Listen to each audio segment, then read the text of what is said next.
The sacred knowing, reclaiming Black women's intuition as divine inheritance. What if the very thing you've been told to suppress is the key to your liberation? What if everything you were taught to fear about yourself was actually your greatest gift?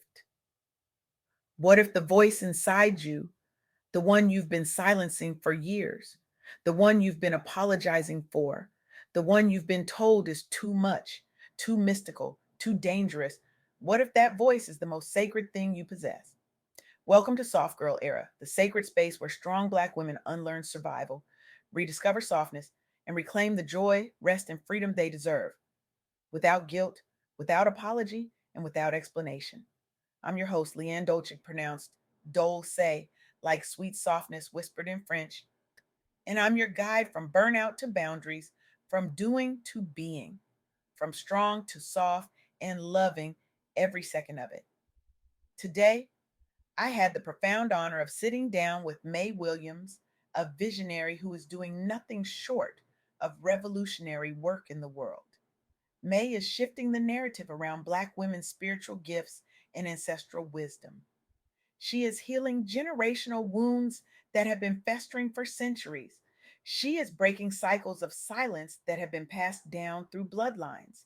She is empowering women to trust the knowing that lives deep within their bones, the knowing that has been dismissed, ridiculed, and feared. May Williams is reclaiming what was stolen, restoring what was broken, and rewriting what was erased. And through her work, she is helping Black women reclaim their intuition, not as something suspicious or dangerous, but as a divine inheritance, a God given compass that has protected and guided our communities for generations. And what May shared with me, what we're about to unpack together today, is nothing short of revolutionary. For too long, Black women have been told that our intuition, our spiritual sensitivity, our ability to sense what others cannot see is something to fear. We've been called witchy, dangerous, too much, not of God. We've been silenced in sanctuaries, dismissed in boardrooms, and gaslit in our own homes when we dared to say, I just know. But here's the truth that May Williams is boldly proclaiming, and the truth that I want you to carry with you long after this conversation ends. Black women's intuition is real, powerful, and divinely rooted in ancestral and spiritual wisdom. Dismissing it as witchy, dangerous, or not of God is not a reflection of truth. It is a product of historical suppression, colonization, and patriarchal fear of feminine power. Our intuition is a God given gift, an internal compass, and a legacy of spiritual leadership that has protected and guided our communities for generations. To deny or silence this gift is to cut ourselves off from our heritage, our protection, and our purpose. Let that settle in your spirit for a moment.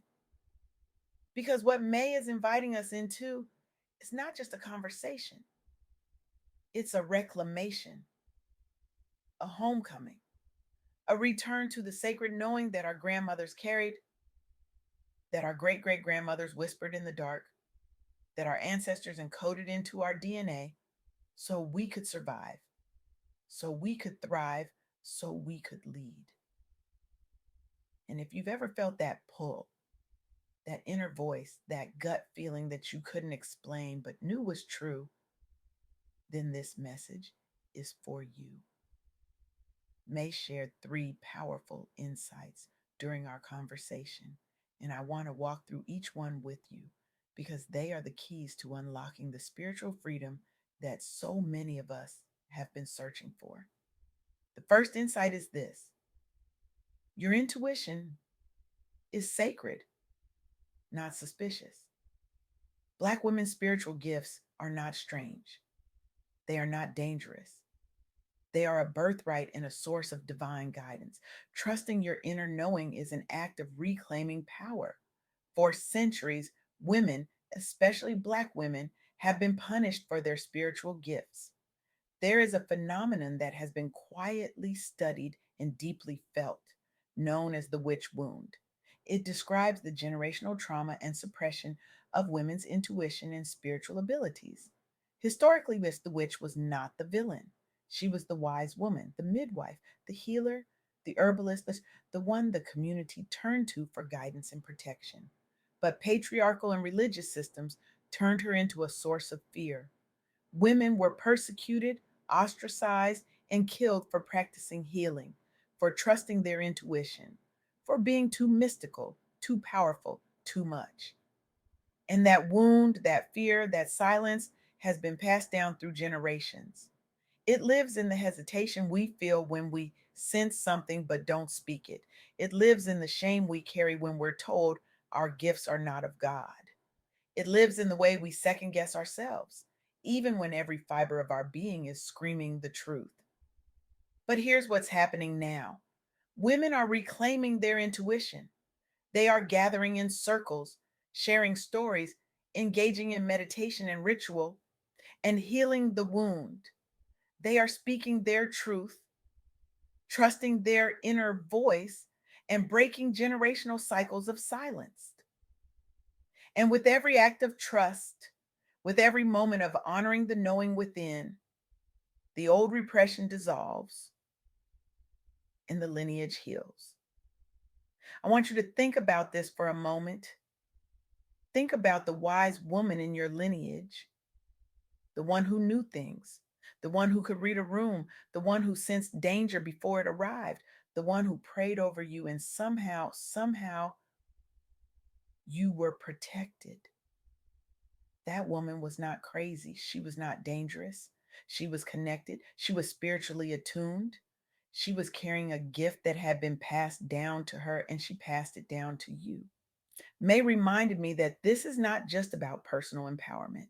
This is about restoring balance between the rational and the mystical, making it safer for women, especially Black women, to own their gifts openly. This is about creating a world where a Black woman can say, I sense this, I feel this, I know this, and be met with reverence, not ridicule. The second insight May shared is this: society's discomfort with your gifts is not your burden to bear. The historical labeling of Black women's intuition as witchcraft or evil was designed to suppress power. By acknowledging and developing your intuition, you heal ancestral wounds and rewrite the narrative for future generations.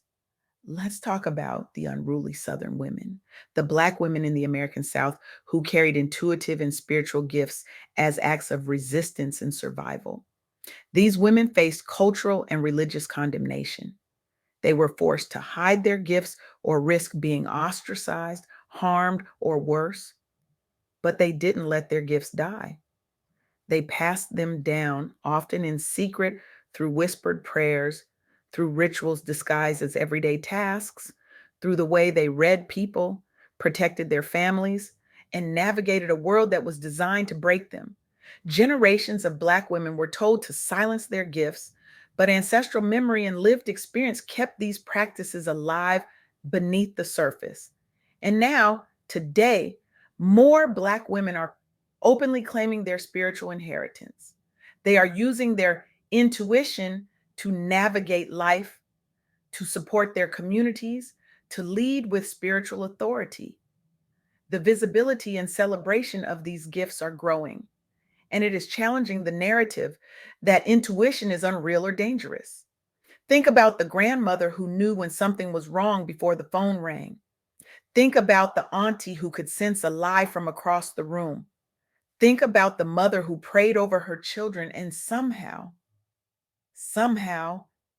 they were shielded from harm. These women were not performing magic tricks. They were tapped into something ancient, something sacred, something that runs through your veins right now. May's work is part of this movement. She is helping Black women understand that the discomfort others feel about their gifts is not a reflection of their worth or their alignment with the divine. It is a reflection of a system that has always feared powerful women. And when you understand that, when you truly internalize that truth, you stop shrinking. You stop apologizing. You stop hiding. You step into your power not by dimming your light, but by letting it shine in its full, unapologetic brilliance. The third insight May shared, and this is the one I want you to take with you into your daily life, is this: spiritual development is a practice, not a performance. Meditation, clearing your mind, and honoring your inner voice are not just self care, they are acts of resistance and restoration. Reclaiming everyday rituals and connecting with like minded women creates safety and strength for spiritual growth. There is a Black woman, an intuitive channel and spirit medium, who uses her gifts of clairvoyance, clairaudience, claircognizance, and clairsentience to help others and create plant medicine, reclaiming ancestral practices. She faced skepticism, dismissal, and the pressure to suppress her gifts. She struggled with acceptance in both her community and broader society, but she didn't give up. She embraced her abilities, connected with other spiritual practitioners, and integrated ancestral rituals. She cultivated confidence and community. Her journey began with private experiences of spiritual insight, often doubted by those around her, but she persisted in seeking knowledge and community. Today, she serves as a guide for others seeking to awaken their spiritual gifts. She is helping to normalize and celebrate Black women's intuition. She has built a practice that honors her ancestors and empowers others to do the same, shifting the narrative around Black women's spiritual leadership. Her work is part of a broader movement to reclaim and celebrate ancestral wisdom, challenging the silence and fear that once surrounded these gifts. And this is what May is calling us to do: not to perform spirituality for an audience, not to prove our gifts to skeptics, but to develop them quietly, consistently, reverently, to sit in silence and listen, to meditate and clear the noise, to honor the inner voice that has been guiding us all along, to gather with other women who understand, who see us, who hold space for our gifts without judgment. This is how we heal. This is how we grow. This is how we reclaim what was stolen and pass it on to the next generation, whole and unbroken. So, what would happen if more people, more organizations, more communities adopted this perspective? If they recognized and honored Black women's intuition as a sacred ancestral gift? May believes, and I believe, that we would see a profound shift. Black women would feel safer to trust and develop their spiritual gifts, leading to greater self confidence, resilience, and innovation. Communities would benefit from deeper wisdom, protection, and guidance. Organizations would tap into new sources of insight and creativity. On a societal level, this would help heal generational trauma, break cycles of silence, and restore balance between logic and intuition, creating space for spiritual leadership and authentic expression. Imagine a world where a Black woman's intuition is not questioned but celebrated, where her spiritual gifts are not feared but honored, where her inner knowing is not dismissed but sought after. That is the world May Williams is building. That is the world we are stepping into together. But here's the truth: that world doesn't just happen, it doesn't manifest because we wish for it. It manifests because we choose it, because we practice it, because we embody it, because we refuse to be silent one more day. So here's what I want you to do right now, today, this moment. Honor your intuition. Sit in silence. Close your eyes. Place your hand on your heart and listen. Listen to the voice that has been whispering to you. Listen to the knowing that has been guiding you. Listen to the wisdom that has been protecting you. Write it down. Trust it. Act on it. And then encourage another Black woman to do the same. Because when one of us heals, we all heal.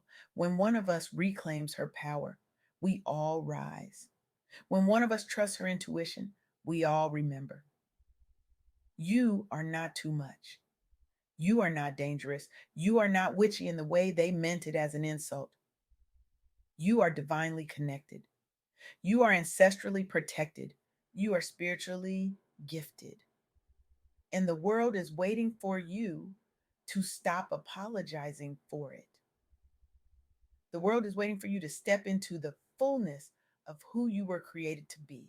The world is waiting for you to trust the sacred knowing that lives inside you. So stop waiting for permission. Stop waiting for validation. Stop waiting for someone else to tell you that your intuition is real. You already know it is. Now act like it.